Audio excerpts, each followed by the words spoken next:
hope that you have enjoyed the conversation to this point. I think you're absolutely, especially those of you that are in charge of environmental scanning, thinking about what's going on around you and your campus and your communities and your region. I think you're very much going to enjoy this next session. We, again, have been committed to think about how we can bridge the completion agenda to a broader public policy focus, thinking about our role in the economy, our role in the future of Georgia. Some of you have heard me say quite often that there probably is no other entity in all of state government and the assets of Georgia that's more important in the next 50 to 100 years of the state of Georgia than the higher education system. We need to shout that from the rooftops every time that we get the chance, and we need to welcome the accountability and the scrutiny that comes along that, because the knowledge-based economy will be driven in many parts by what we do. Today we've got Dr. Patrick Kelly here with us. Patrick is not only a great colleague, but I consider a wonderful friend of mine in the higher education policy world. He is a senior associate with the National Center for Higher Education Management Systems, and we do a lot of talking about Complete College America and the National Governors Association, Complete to Compete, and all sorts of conversations about pipeline studies around the country. Patrick would not say it this way, but much of that research work and much of the data work that goes on in those national projects track right back to Patrick and his team at NCHEMS that do much of the research and the data analysis. Case in point, I saw Stan Jones stopping him out in the hallway. They're working on some things for CCA right now that CCA would absolutely not be able to make go were it not for NCHEMS involvement. Certainly an expert on the subject of higher education, economic, social indicators data, and it's wonderful to be able to have him here. What I hope to be able to do today is just scratch the surface and some of those things that we want to begin asking about the publics that we serve, the regions that we serve, the state that we serve.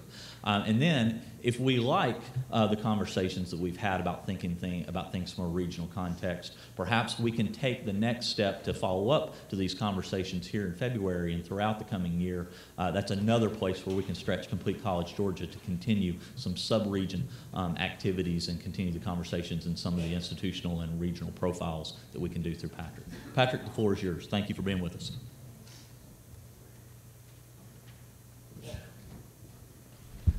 Mic's on? Okay. Thank you, Houston. I'm very glad to be here. I know this is the session right before lunch, so I'll try to be tight.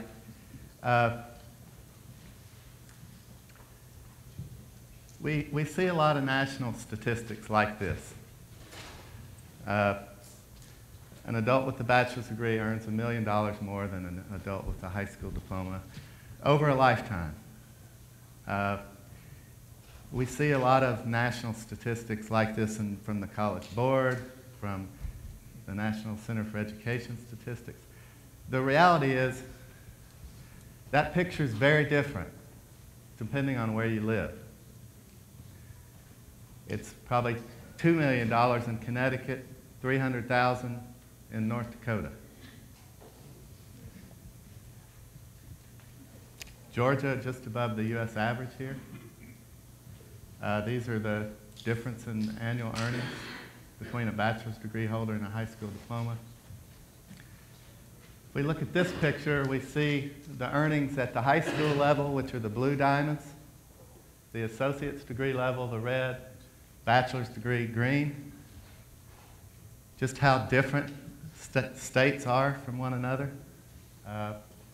The largest gap in Connecticut, the smallest in Montana, and a few states where an associate's degree gets you almost as much as a bachelor's degree in the employment market. To drive this point even further, if every state produced an additional 100 certificates, 100 associate's degrees, 100 bachelor's degrees, what would the additional personal earnings be, which is the vertical axis? And what would the state revenues generated be, which is the horizontal axis? And state revenues, this is sales tax, property tax, income tax, savings, and Medicaid.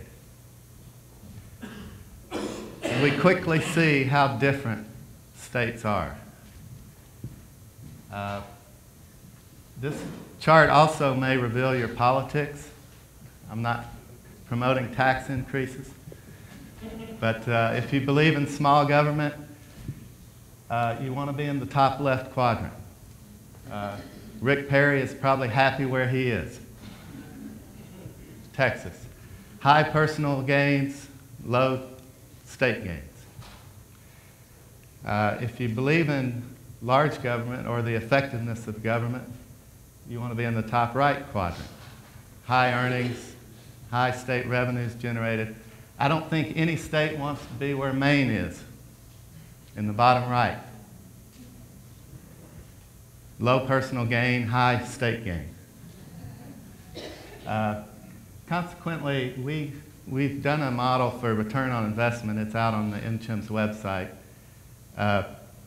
Nevada has such low taxes that it never recovers its state investment in higher education. Fortunately, I haven't gone to Nevada to tell them that. Point is, place matters. And it matters within Georgia as well as Georgia's position relative to other states. And I'm going to go through probably more maps than you can digest today,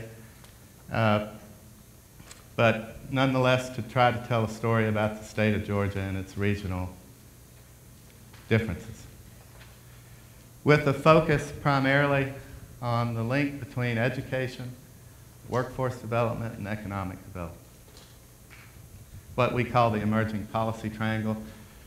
The conversation about higher education, I'm sure it's happening in Georgia, is increasingly being linked to the conversations about economic and workforce development. In fact, NCHIM has worked in virtually every state in the U.S. at some point. We find it very difficult to have meaningful conversations with legislators about higher education without going through the door of economic or workforce development. And I'm sure these linkages have been discussed throughout your conference. So to the nation and the 50 states, these are the median annual earnings for some college and associate's degree by county. The stars are the locations of your institutions. The blue are the highest earnings, the light blue the lowest. When putting these maps together, has it occurred to you, now that we all don't ride horses, or some of us may, that you have too many counties?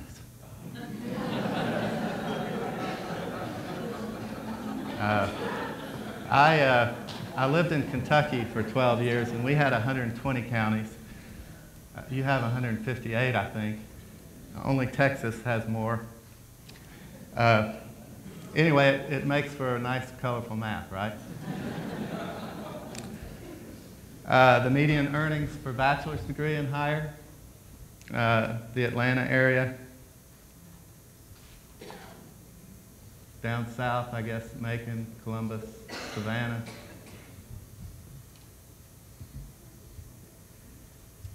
The difference in earnings between some college or an associate's degree and a high school diploma. So what, sort of back to the U.S. picture, I mean, which areas in the state of Georgia have higher earnings for associate degree holders relative to high school and for a bachelor's degree and higher?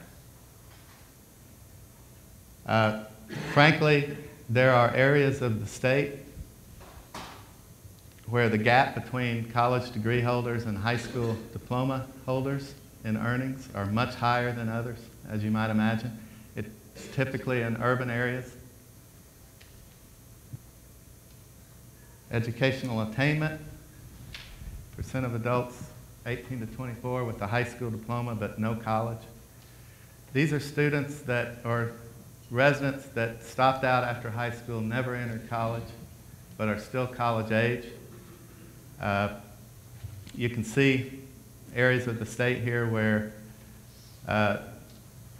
the most or highest proportions of these young adults are with a high school diploma but no college. Typically in rural areas. The same for older adults. This picture is fascinating to me in that it almost exactly mirrors the locations of institutions. Where there aren't institutions, you have high proportions of adults that stopped out after high school, did not attend college. I wasn't able to be at most of your conference until the last session, but Houston informed me that one of the conversation threads throughout all of your work is how do you get adults with college credit back into college to earn degrees? These are the areas of the state in which the highest proportions of those adults are. Those that stopped out halfway through college or 3/4 through college, but don't actually have a college degree. Percent of adults with an associate's degree are higher. So these are the highest educated adults in and around Atlanta. Again, Columbus, Macon, Savannah. Again, the poorest educated parts of the state tend to be in areas that are not near institutions. Percent of underrepresented minority population without a college degree. These are African American, Hispanic, Native American. I wasn't able to disaggregate for each of those populations given the sample size of the data set, but again, highest educated minorities in and around Atlanta and in other urban centers, and the lowest in other parts of the state. The difference between whites and this underrepresented minority population, there's a county in which whites are 47.1% higher in college attainment than the underrepresented minority population. So as you think about your region and where your institution's located, what are the racial ethnic gaps between whites and minorities, and particularly in areas where minority populations are growing rapidly, certainly in the urban areas? To make a point, I asked Houston and his staff to send me data on enrollment patterns. And by that, it's first-time enrollment of Georgia residents, not out-of-state students. We like to do this at NCHIMS to make a point. Most of your colleges are a lot more local than you like to think they are, even the research institutions. Some are less local. Abraham Baldwin gets 80% of its first-time Georgia resident enrollment from these counties. So it reaches into a large part of the state to get its enrollment. Albany State gets 80% of its enrollment cumulatively from these counties. Close by, Atlanta, Savannah. Armstrong, in and around the institution, and predominantly Atlanta. Metropolitan State, very, very local. Augusta State. In Augusta and part of Atlanta. Bainbridge College, very local. Clayton State.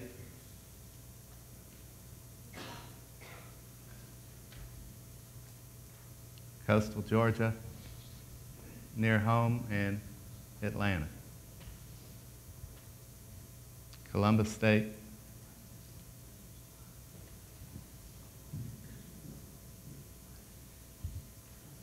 Dalton State.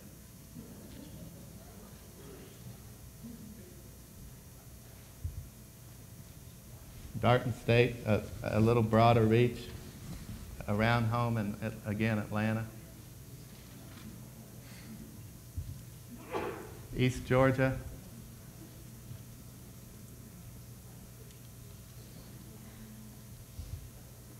Fort Valley.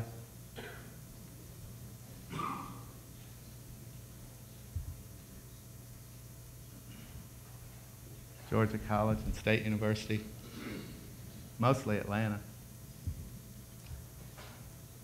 Gwinnett, very close to home. Consequently, you have a lot of the colleges too. Georgia Southwestern. I did not ask that to say. Georgia Highlands. This may surprise you. Now, we know Georgia Tech gets a lot of out-of-state students, but from within Georgia, it's a lot more local than you would imagine. Perimeter College, Georgia Southern. A lot of the more rural colleges have to dip into Atlanta just because there's not enough population around the institution.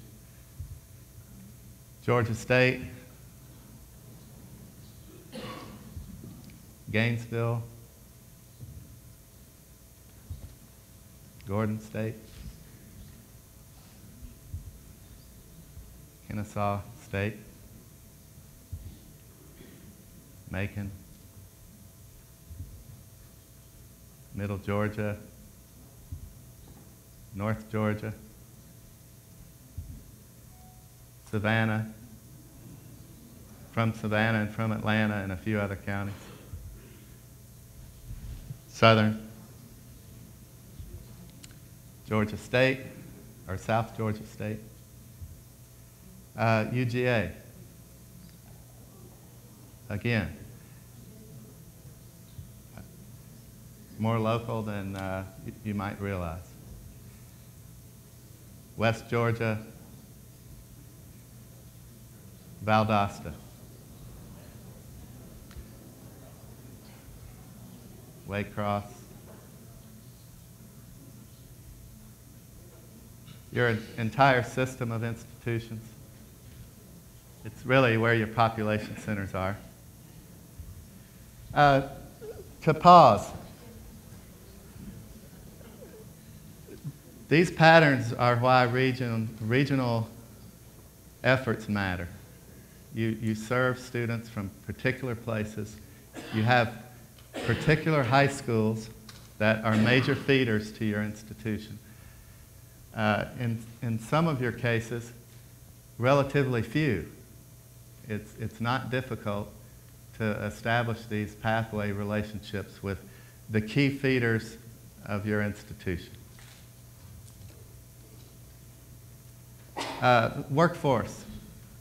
Percent of the civilian employed population employed in high-end management, business, financial occupations. Again, in and around Atlanta, Savannah, the major population centers. Very little of this employment in rural areas. Percent employed in STEM-type occupations.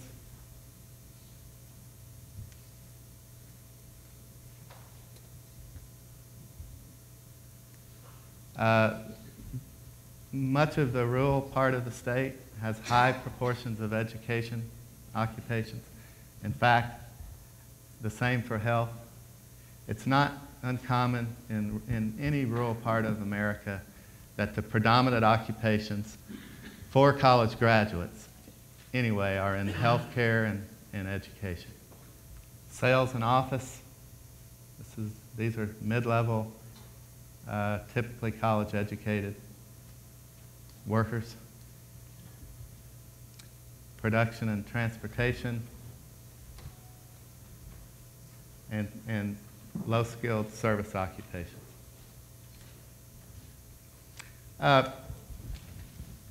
One of the phenomenons that we all pay attention to in higher education is the migration patterns of college-educated residents. Georgia has benefited mightily from importing talent, particularly into Atlanta. You draw from the entire southeast region and even across the country. There are states that, in in turn, lose a lot of graduates to you. I live in Colorado. We're a master at importation. And Georgia is too. If you look at this by state or by region, though, it's only happening in two areas, at least in the last 5 years. There's a net importation of college-educated residents in and around Atlanta and south between Macon and Columbus. You can see the west or east part of Georgia is losing college-educated residents.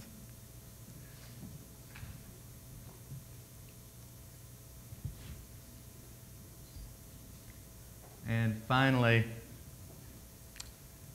a lot of adults in Georgia, like many southern states, are in areas struggling to earn a living wage.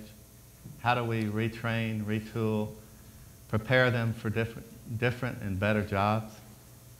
And it's, if we look at the state of Georgia, the percent of the population, 18 to 64, with some college or less, some college, no degree or less, living in families earning less than a living wage, and by that I mean 200% of poverty. It's typically around $20,000 for a family of 3. We see the areas of the state that have very high proportions of these adults, upwards of nearly half of the entire 18 to 64-year-old adult population. How do you as institutions serve these adults in ways they haven't been served before? Again, preparing them for jobs that pay more than a living wage. Many of these adults aren't going to lockstep through a traditional bachelor's program. And this is simply the sheer numbers of these adults. And again, despite the percentage being fairly low in and around Atlanta, Atlanta is so highly populated that it still contains the vast majority of these adults, in addition to a lot of the rural areas. Houston and I and Brian Noland, now president of East Tennessee, it was mainly Houston and Brian that created this index, but I helped out at some point. It's essentially comprised of 3 categories: education factors, percent of adults with a high school diploma, an associate's degree, a bachelor's degree, and then again the difference between young and older adults. Which areas of the state are young adults less educated than old adults? And we see that particularly at the state level in about half the states in the U.S. Where adults are actually, older adults are more educated than the next generation. There are economic factors, the unemployment rate, percent in poverty, family and personal income, and then percent manufacturing and extraction employment. These are sectors of the economy that are in decline in most parts of America. These are the folks that are being laid off, having to retrain, retool, put pressure on the post-secondary system.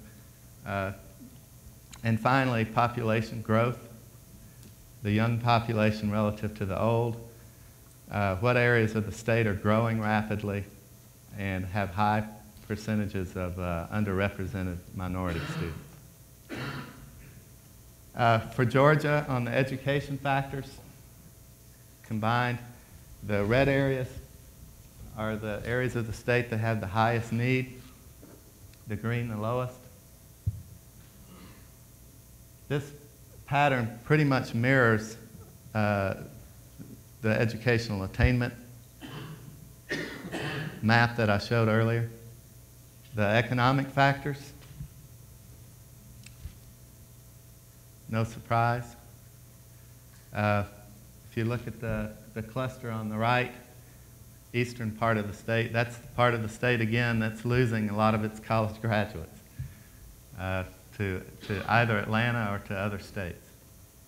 And we certainly see the economically depressed area in the south west part of the state. The market factors, these are areas that have high proportions of young adults relative to older adults, the population's growing, and or high percentages of minorities. And when you combine all three to create the overall index, these are the areas of the state that have the highest educational need. They're the areas of the state that have low attainment, poor economic conditions, and either high growth population-wise or high percentages of minorities or high percentages of low-income residents. My presentation is not an hour, 35 minutes, and maybe we can entertain questions. I think, if you didn't have, if you only had 5 institutions instead of, how many, 31? 31. I probably would have put a profile together that walked through these data for the region that you serve, the educational attainment relative to the state average, the percent minority, income. I couldn't do that for 31 institutions. The point is, how do you regionally, where you sit, who you serve, where your institution is located, more creatively and effectively connect your efforts in education to workforce and economic development.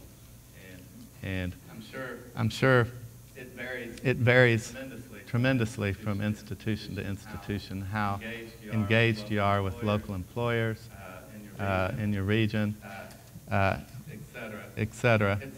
It's a concept that essentially has been called stewardship of place. And several states have focused heavily on this. And how do you more effectively use data like these? These are all publicly available, mostly from the Census Bureau, to make the case more clearly about this connection.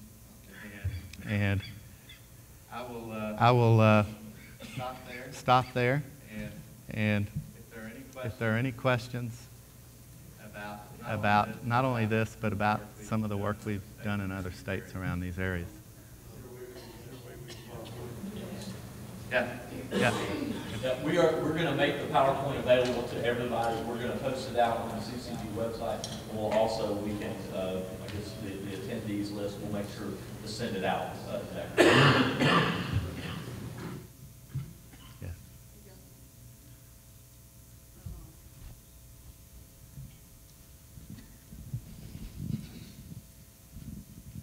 This is a super specific question, but in your model, it looked like all the elements in the model were based on 2010 census data except for the unemployment rate.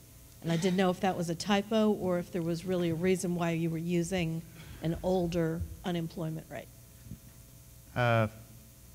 It's a typo.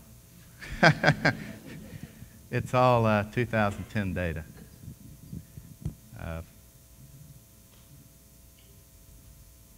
Sorry about that.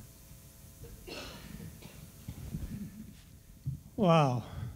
Your data is mind-boggling, the way you have presented it, though it is available. To me, it looks like, do you think that even the USG need to be broken into 4 parts based on your statistics so that we all can be very efficient, including the USG? Was that broken into 4 parts, the state? Based on the earlier chart that you showed for the states, can we divide the state into those 4 areas that you had, different states falling into different categories of income and Yeah. I mean, just Yeah. glitching in my mind looking at these. So I don't let me throw this food for thought. Yeah, and I could break it out any way you wanted. Yeah.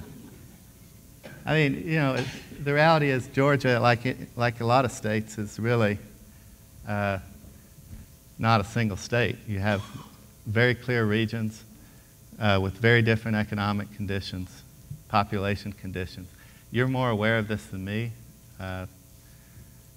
You have a better sense, actually, of these maps and what stories they tell than I do. I grew up in Birmingham and have spent quite a bit of time in Georgia, but any other questions?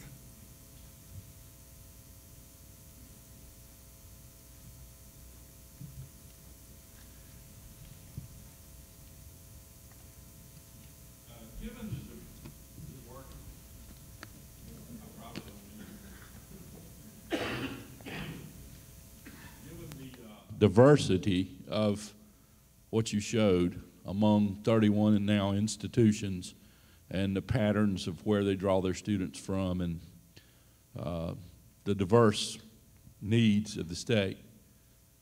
And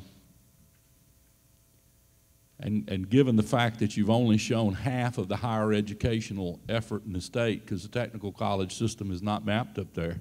Right. How do we take a step toward a comprehensive statewide policy on post-secondary education?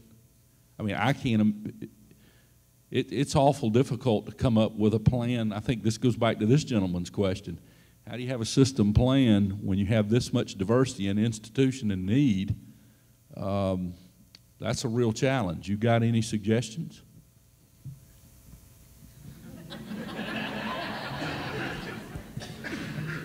Well, let me say this. I think we've whet the appetite.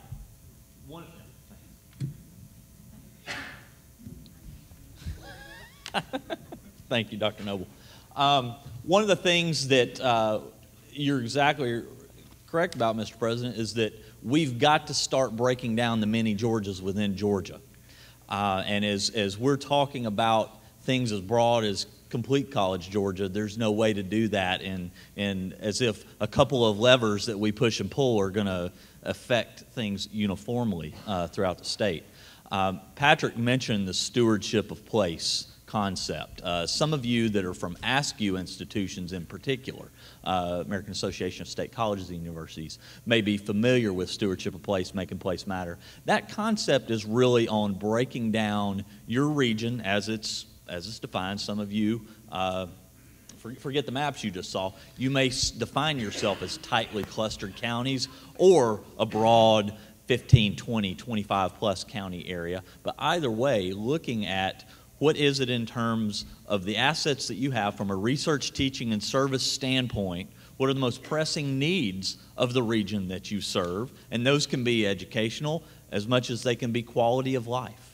It can be water issues. It can be all sorts of things. But with the stewardship of place concept is thinking about how research, teaching, and service assets of the higher education enterprise, whether that be the university system or the technical college system or our private college peers or proprietary peers. It's thinking very broadly about everything that's in your backyard, what can be mobilized to meet those human capital, economic development, social, cultural development sort of needs. Patrick mentioned the ability to be able to drive down. One thing that NCHEMS has certainly done are regional profiles that are much more complex than anything that he's shown you here, to where you can really scrape below that surface 2 or 3 levels and really start painting a picture of your region, sub-region of the state, instead of trying to do that in a vacuum as if it's affected. One of the things I've learned in coming to Georgia is how quickly Atlanta gobbles up the attention of the data, all right, in broad data sets. Atlanta dominates. There's nothing like Atlanta and Tennessee and Oklahoma in those data sets for those 2 states. And that's one of the things I think as we get into that, you've almost got to take apart 6 or 7 subregions outside of Atlanta. You've almost got to turn Atlanta into about 4 subregions in and of itself. We've got some desire to do some of that deep dive we have the desire to perhaps develop some toolkits, some sub-region profiles that you can use in your conversations, whether they be about Complete College Georgia or in broader conversations. I don't know, some of you may be interested in looking at some of the stewardship of place type of concepts. We'd like to be able to feed the monster, that monster being your interest in having good information to be able to operationalize by maybe looking to see if we get Patrick to scrape at least one or two more layers down. But we can do it if we want to do it. But I hope to be able to get the sense of this group and some other settings in the next couple of weeks to see if that's something that we need to pursue.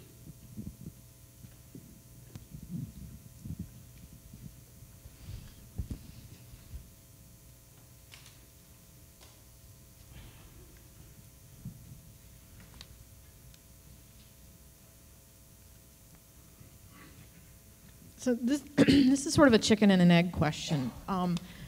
When you were going through the maps of where most institutions draw 80% of their students, it seemed to me that virtually all of our institutions that have residence for students, in other words, the regional universities, the state universities, places where you can live on campus, draw a lot of their students from Metro Atlanta. As Houston said, Atlanta gobbles up everything. And so I'm wondering about the tension between trying to come up with plans that serve your local region while knowing that half of your students come from Metro Atlanta.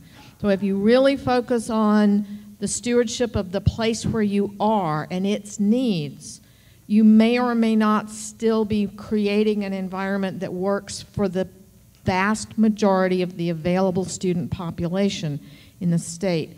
And I think that's a tension I think that there's sort of out of Metro Atlanta institutions have to grapple with.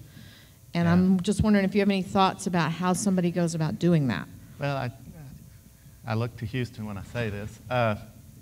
I think you have to acknowledge that tension, but also improve your focus on local issues. I understand a lot of these institutions are in rural areas that, at least directly out of high school pipeline, would never feed the college to the point of full capacity enrollment. I don't think there's intentionality in saying at all that you still don't need to focus on Atlanta anymore. It's just that you have demographic conditions and economic conditions around the institution that makes the institution unique. And in some ways, it's those adults that, again, stopped out of college or struggling to earn a living wage. How do you and the institutions around you better serve those adults? So I don't think it's an either-or. I mean, it's just fairly common in any state with a large metro area. You see the same patterns.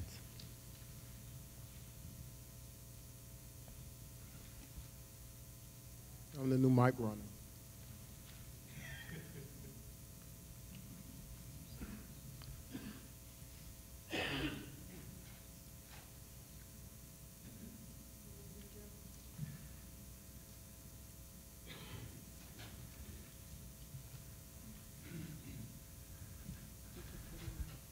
I mean, just the other thing that surprises me about Atlanta is how reliant its population has grown so fast, how reliant it is on for-profit education.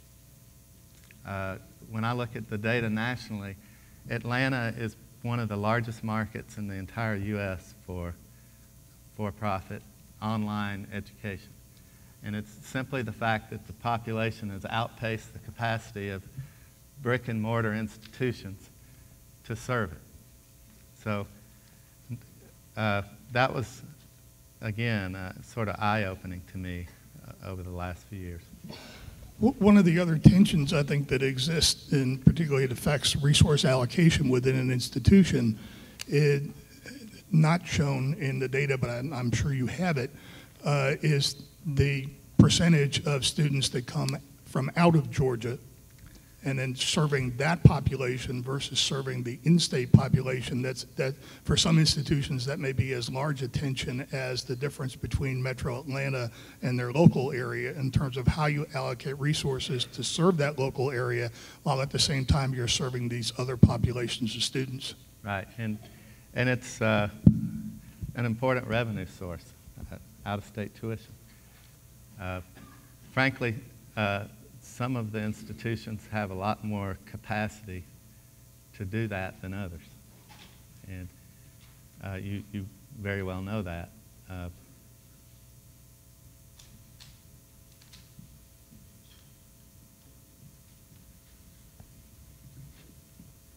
Somebody in the far back. Looking at this data, I know in our own institution we found retention has a ring around us. We retain better those students who come from the area. And we retain not as well students the further away they get, for example, Atlanta. Has there been any overlay of that to look at the system in terms of how that lines up with our retention efforts? I haven't done it, but I'm sure.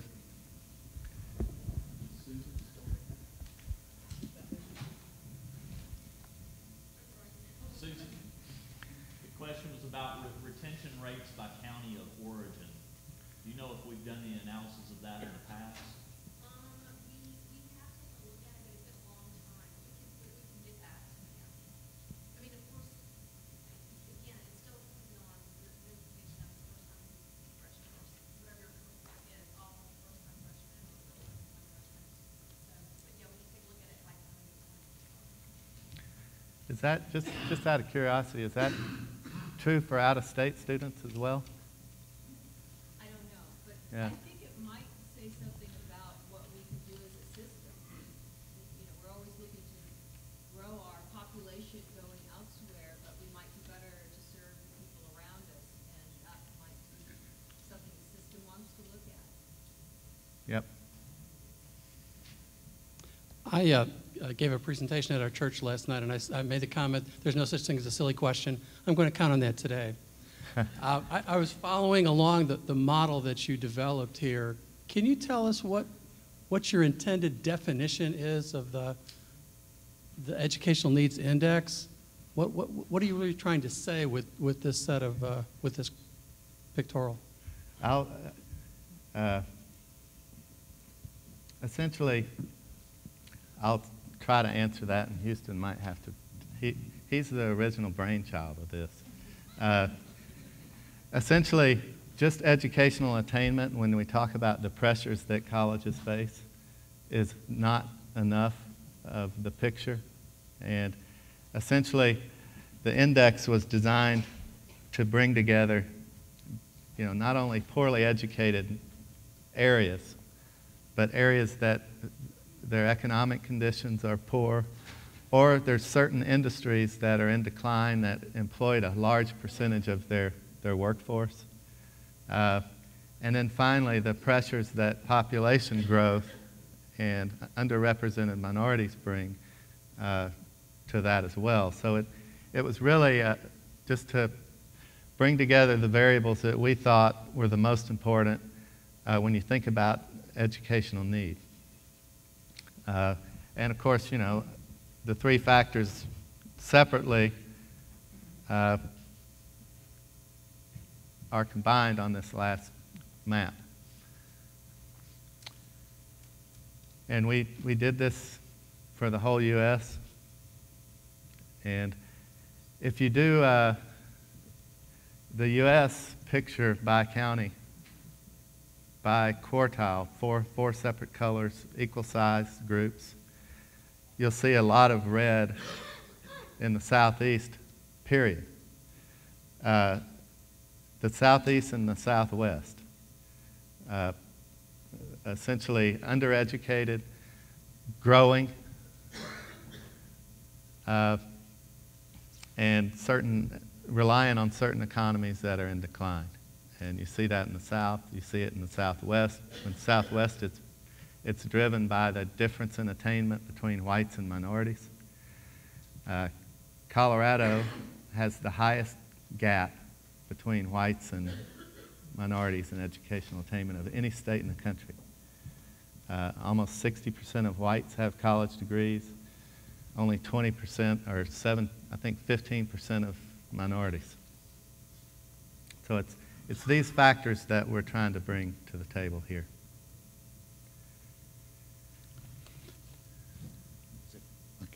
One quick question.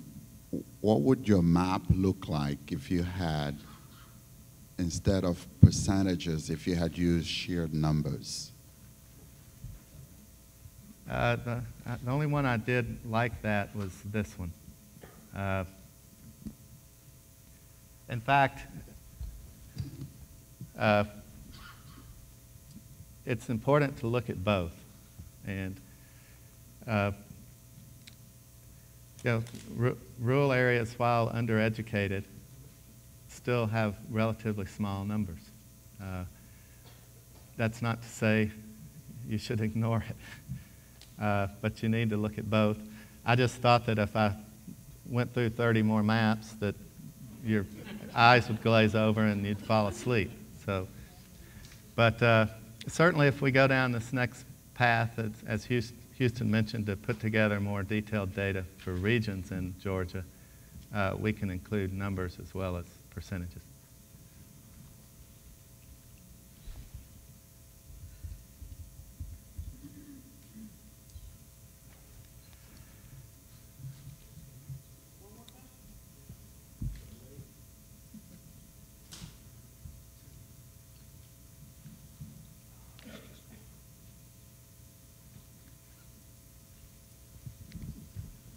One good last question, I think. Aside from the need to have more counties and more institutions, which is my takeaway from your presentation, I was wondering what other sort of, as you're preparing this, what other odd facts or connections or disconnections popped out in your mind as you're surveying all of this different information?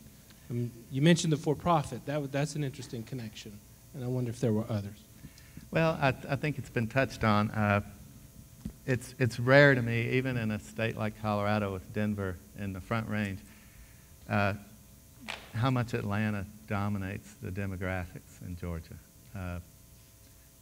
But also how very different Georgia is regionally. It's no surprise to me to see the red on the bottom left, because having grown up in Alabama, that stretches right on into Alabama.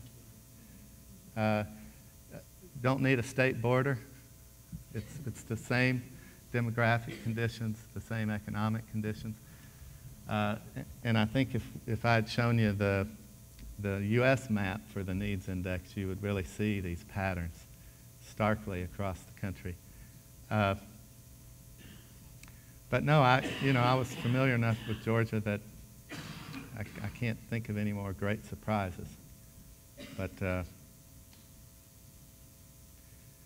I'm certain if I continue to put data together, and the charts or the maps that showed the service, really the enrollment patterns, I don't want to call them service areas, that might be a loaded term, surprised me for some institutions. Normally, when I show those in other states, invariably, almost every institution is a tight cluster right around itself.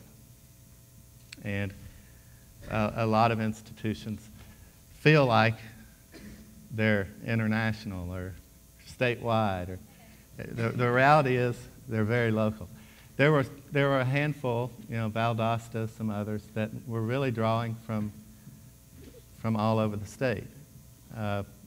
And I wouldn't say that's surprising, but it was a find. I wanted to drive that point home, and I wasn't able to do it quite as strongly as I wanted to.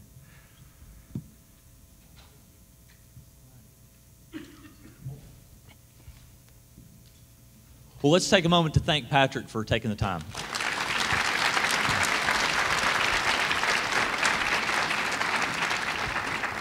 Like I said, we'll be following up and we'll be talking with several of our major advisory groups about the potential for doing a little more deep dive into some of these type of data sets if they're of value to you, and certainly we can see how some things like this are of value to our system level work. I'm going to turn it over to Dr. Noble, who will let us know what the next steps are.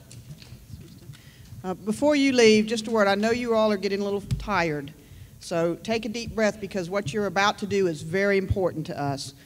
When you leave here, if you will go to the atrium and pick up a boxed lunch and return to the working breakout room groups that you had yesterday. The purpose of the working lunch today is to reflect and solidify the discussion from yesterday for the use of reporting out during our 2 o'clock session. And this is a very important part because these will be our takeaways for your regional needs. So I encourage you to participate, grab your lunch, go straight to your breakout rooms, and then we'll see you back in here at 2 o'clock.